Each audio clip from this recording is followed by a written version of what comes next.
Hey folks, my guest today is Anubhav Jain. He's building a tool called Rupify. It's embedded lending and SME BNPL. He's an entrepreneur, angel investor, and credit risk professional with a decade of experience in banking, consumer, small business lending, including credit cards, loans, all across the life cycle, underwriting, acquisitions, etc. Anubhav, are you ready to take us to the top? Yeah, really excited. All right. So talk to me. Give me paint the persona of the consumer who's taking capital from Rupify usually. Yeah, so we are in the B2B space. So we essentially work with B2B marketplaces. So our customer here is a small business. And these are the mid to long tail of small businesses right now in India, but it could be anywhere in the globe, across the globe. So this is a very small, like a shopkeeper or a retailer or an SME who's looking to, let's say, go to a digital B2B marketplace or an offline B2B kind of a distributor and source his inventory or goods. Uh, and because there is a certain credit cycle in which they are able to sell those goods, they need that working capital in the form of a credit or a line. So we Mhm. provide that credit line to these small businesses. Just to give you some idea about these businesses, they are typically less than let's say $20,000 of annual turnover. So they are really, really small guys. Got it. And are these loans sitting on your balance sheet or are you a marketplace? You're passing these loans off to somebody else. We are a managed marketplace, so this does not sit on our balance sheet. We work with a lot of banks and non-bank institutions across the country where we have a revenue and a risk sharing arrangement with them so that we onboard these customers, we provide the best customer experience, we have the technology. It's a fully embedded product that we provide. Focus being we do the customer acquisition, we do the underwriting, we do the collections, but the balance sheet is provided by the lending institution. I see. And how many small businesses have taken at least $1 through your platform? So as of today, we have close to around 25,000 odd small businesses that have transacted with us. We've been growing at more than 200% month on month for the last quarter or so. That's revenue or loans done? Both, That's great. both. When did you launch the business? So we launched in July 2020. It's been almost an year. So the first, and because this is B2B, we go by vertical. So we start with the FMCG vertical, we scale that, we learn about that segment, then we go all out. Which Then sector did you start in? we started with FMCG, which What is is that? consumer goods. So FMCG is basically all fast moving consumer goods like grocery or all your retail products, which are being used on a day to day basis, fruits, vegetables, grocery items. Uh, After that, we launched in the pharmaceuticals and healthcare. Then recently, we started with agriculture. We're also present in fashion and electronics. Interesting. Take me back to some of those first loans done, the FMCG factor, fast moving consumer goods. What was the average loan side and help me understand some of the terms? Sure. So, an average credit line that we approve for these small businesses is something of the order of $1,000, Okay. right? And that $1,000 they utilize over multiple transactions. So the average transaction size for us can be as low as $150, Mm-hmm. and And this how is do you being guys make money on that? yeah. So this is a very short tenure transaction. It's typically for like 14 days, 30 days, maximum 60 days. And we make money through the supplier. So it's Mhm. a 0% interest or a zero cost credit to the retailer. But because we have acquired this retailer through the distributor or the B2B marketplace, so the B2B marketplace basically provides us a fee, right? Over every transaction that happens on their platform where Rupify BNPL is being used. Mhm. So it's almost like the seller or the merchant is providing us some kind of a discount revenue. You know, the way you use a credit card and you get paid by the merchant, the same way when you use Rupify BNPL, the user does not pay, but the merchant pays. So let's just make this real. I'm a grocer in India, small shop owner. I use you guys, earlier this year. I take $150 from you and you say, okay, Nathan, you have to pay that back in 15 days. Do I pay that Correct. back daily or do I just pay $150 at the end of 15 days? Up to you. You have full flexibility. Okay. You can pay daily, you can pay it in part payments, you can pay all the amount after 15 days. And if you give me 150 today and then I pay it back in 15 days and I only pay back $150, that's how that works, right? Why wouldn't people, Yes. I mean, how do people make money there? There's no Sure. spread. Sure. So what happens is this 150 does not come into your bank account. It basically goes to your supplier and you get goods against this 150. So we are only helping you buy your inventory from your supplier. So we charge that a certain percentage from the supplier because now we are helping the supplier increase their sales by offering BNPL to these shopkeepers. Got it. Okay. And what's the fee typically? Like on $150, what would it be? It would be 2%. So 2%. Okay. So let me just play this back to you. I, as my local shop owner, get my bananas from Banana Company. I know I need X amount of bananas. I'm going to say, hey guys, I want to get $150, send it directly to my Banana Company. That Banana Company is going to pay you guys $3. What is it? $3. So 2% of $150. Yeah, correct. I see. And then they're getting the cash up front. It's better for them. They don't have to wait for me to pay them. And then the whole cycle goes faster. Yes. So this banana, the retailer is now going to order more because he has 15 days of credit cycle. So he can make more orders using Groupify so that the overall sales of the banana company goes up because of the BNPL. I see. Yeah, that makes sense. So okay. So over the past, I guess last month, how much capital did you put out? So we've done close to $7.5 million of lending this month in September, right? And it's festive season coming up in India next month. So we're looking to almost again double this in October. Now, can I take, if you lent 7.5 million out and you take a 2% fee on average, that's about $150,000 in revenue. Now, are you making that or is your balance sheet partner making that? So we share that revenue with the balance sheet partner. So we get all that revenue. Okay. And then there is a certain share of that we give to the balance sheet partner and the remaining we keep. It's almost like a 60-40 split. You keep 60? No, they keep 60. Okay, balance sheet gets 60. So got it. So 7.5 million through 2% fees, 150K. They keep 60% of that. So they're keeping 90 grand, and then you're keeping, call it 60 grand, some $60,000. Yeah, that's impressive. So you guys are doing about $60,000 a month right now in revenue. Yeah, absolutely. Wow. Okay, and that's up from. I mean, where was that a year ago? Do you remember? Oh, a year ago we had just started because we were just in our first couple of transactions at that point. But I can say that 3 months ago, this number was $5,000. So we are almost more than 10x in a quarter. Wait, sorry. What was it? You said in May it was how much? In June, this was $5,000. That was your revenue? 5,000? Yeah. Wow. Yeah. It's gone more than 10 times. Well, so if you were doing 5K in revenue, what was total GMV in June?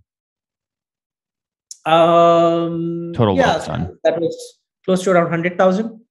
Wow. So you went from 100,000 in loans done in June to 3 months later, you're like at 7.5 million in loans done in the month. Yeah. What would you credit that growth to? So I think it's a mix of a few things. One, we've kind of now expanded to some of the very large players. We work with a couple of the largest B2B marketplaces in India. Can you name a couple of those? Yeah, so we work with the Flipkart Walmart group. So all the Walmart stores in India, we are present today. I see. Entire Flipkart e-commerce platform on the B2B side, we are present today. Right. So those are some of the very large partners that we work with. Do you own the relationship with me, the shop owner? Do you have my email address? Do you have my information? Or do you just own the relationship with the banana provider?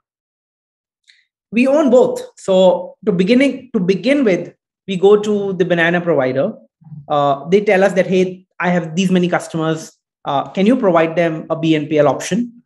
Once they provide those details with us, we get a consent from the individual shopkeepers. We collect their data, we get their KYC done, we offer them a credit, and then now I have complete ownership of individually all those SME customers. I see. So the 7.5 million loans in September, across how many SMBs was that across? Sorry, can you repeat that? Yeah, of the 7.5 million loans you did in August, how many SMBs was that across? That must be around 15 or 1,000. 15,000? Yeah. Wow. Okay, got it. Now, how do you grow? I mean, how do you grow this thing, right? So how do you go to 100 million out each month? Yes, I think a few things. One, we continue to work with some of the largest B2B marketplaces in the country. So that's something we will continue to do across sectors. We'll get the largest partners. So, for example, there are a lot of large B2B marketplaces coming up.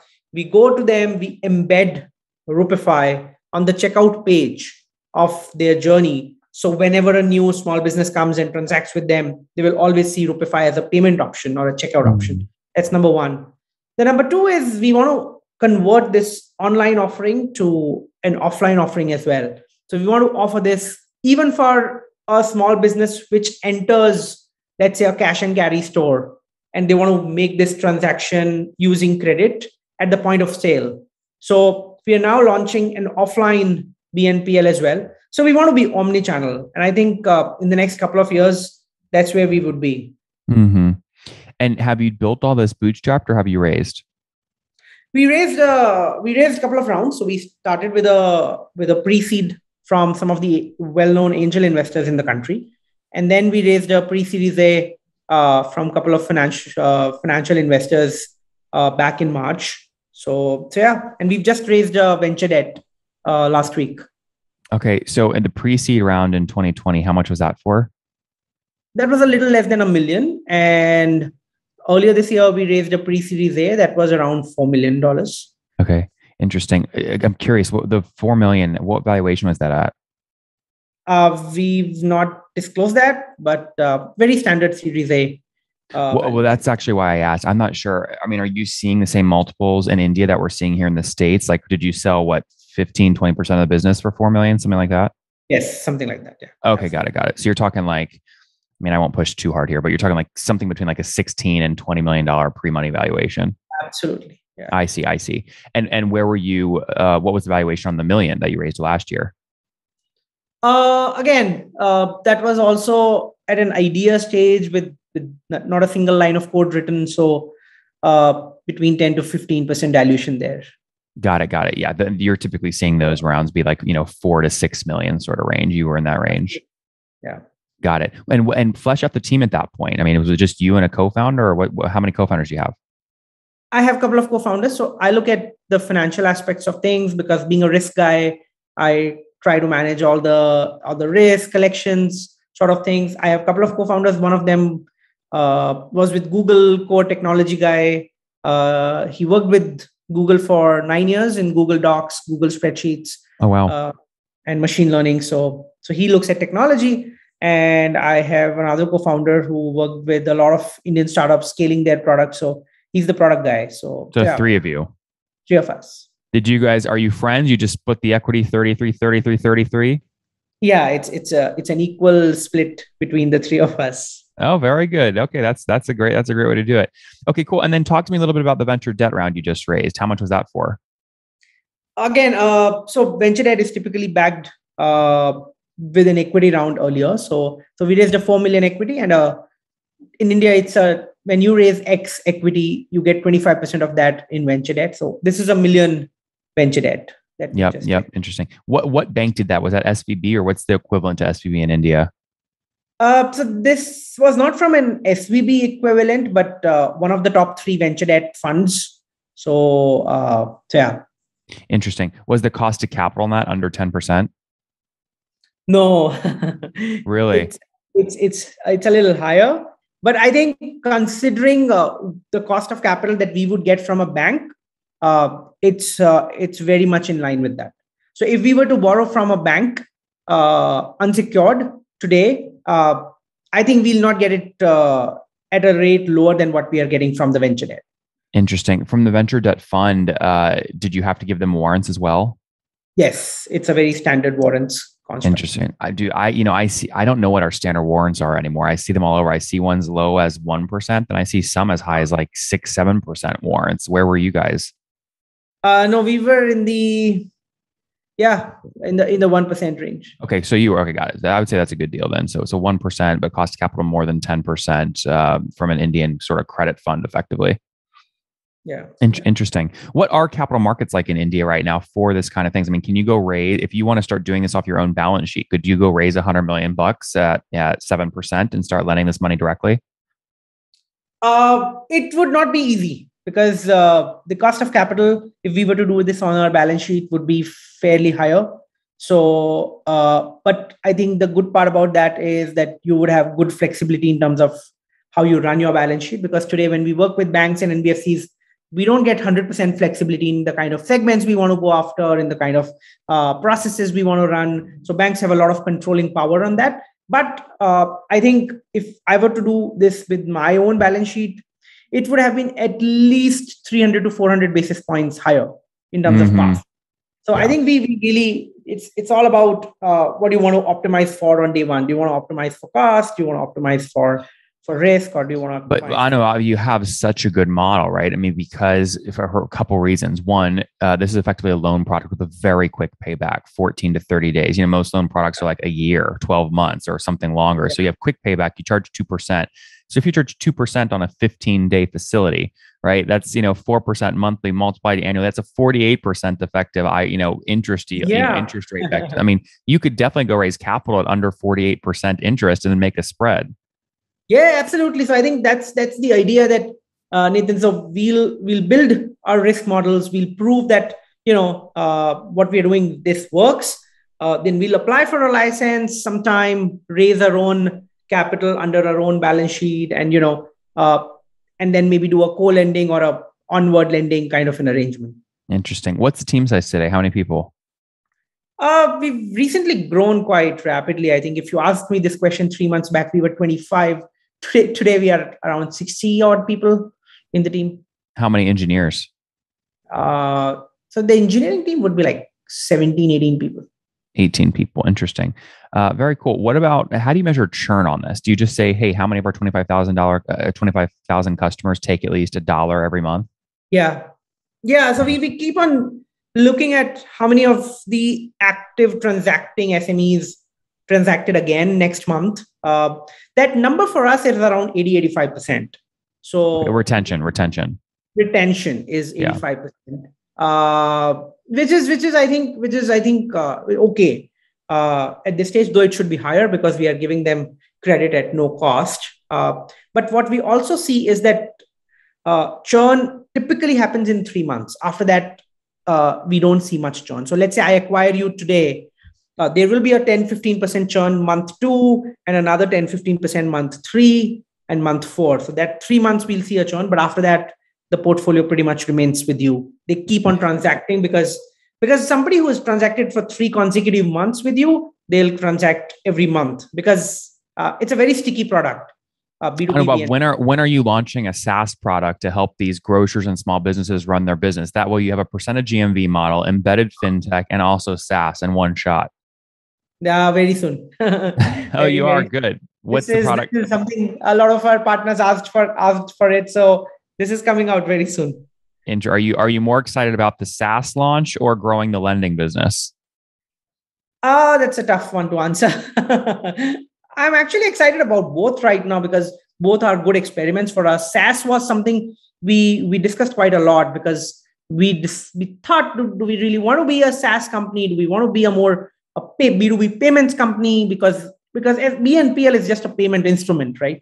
For these businesses. So are we a more B2B payments company where we make money on every transaction, or are we a more SaaS company where we make money on subscription? So I think we're still figuring that out. We're still just a year-old company. So we're quite young to say whether this is exciting versus that is exciting. I think. All right. Very good. We're out of time. Let's wrap up here quickly. Number 1, favorite business book? Sorry? Favorite book? So Snowball. Number 2, is there a CEO you're following or studying? I do follow Naval Ravikant. Number 3, And, what's your favorite online tool for building the business? oh, okay. So that's Superhuman.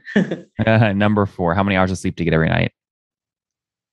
I do sleep quite less. So I sleep like 4 or 5 hours. And what's your situation? Married, single, kiddos? Married, expecting a kid next month. Oh, very exciting. Congratulations. How old are you? I am 37. 27 or 37? 37. 37. Last question. What's something you wish you knew when you were 20? Sorry, can you repeat that? Something you wish you knew when you were 20. Okay. I wanted to be a pilot, but decided to be a founder rather. So what's something you wish you knew when you were 20? I don't think I follow that. Can you repeat that? Sorry, I mean, it just sounds like you wanted to start a company faster. I'm just asking something you wish you knew back when you were 20 years old. Oh, okay. Something I knew. I wish I knew when I was 20. I think that would be that speed is the most important thing. Mm-hmm. I hope I knew that at that time. That nothing is more important than speed in a startup. Even if you make mistakes, but if you're fast enough, that's great.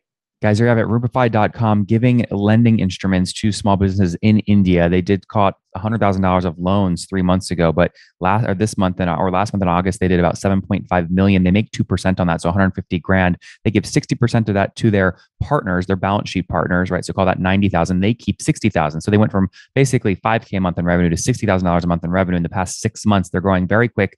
Raised a seed round last year, standard terms, $1 million raised, caught around a $5 million valuation. Raised another $4 million this year as they continue to scale. They sold to call it 10 to 20% of the business on that round. Now a team of 60 as they get ready to launch their SaaS product. Anubhav, thanks for taking us to the top. Yeah, thank you so much. This was super fun, and thanks for having me on the show. One more thing before you go. We have a brand new show every Thursday at 1 p.m. Central. It's called Shark Tank for SaaS. We call it Deal or Bust. One founder comes on, 3 hungry buyers, they try and do a deal live, and the founder shares back-end dashboards, their expenses, their revenue, ARPU, CAC, LTV, you name it, they share it. And the buyers try and make a deal live. It is fun to watch every Thursday, 1 p.m. Central. Additionally, remember, these recorded founder interviews go live. We release them here on YouTube every day at 2 p.m. Central. To make sure you don't miss any of that, make sure you click the subscribe button below here on YouTube, the big red button, and then click the little bell notification to make sure you get notifications when we do go live. I wouldn't want you to miss breaking news in the SaaS world, whether it's an acquisition, a big fundraise, a big sale, a big profitability statement, or something else. I don't want you to miss it. Additionally, if you want to take this conversation deeper and further, we have by far the largest private Slack community for B2B SaaS founders. You want to get in there. We've probably talked about your tool if you're running a company or your firm if you're investing. You can go in there and quickly search and see what people are saying. Sign up for that at nathanlatka.com/Slack. In the meantime, I'm hanging out with you here on YouTube. I'll be in the comments for the next 30 minutes. Feel free to let me know what you thought about this episode. And if you enjoyed it, click the thumbs up. We get a lot of haters that are mad at how aggressive I am on these shows, but I do it so that we can all learn. We have to counter those people. We got to push them away. Click the thumbs up below to counter them and know that I appreciate your guys' support. All right, I'll be in the comments. See ya.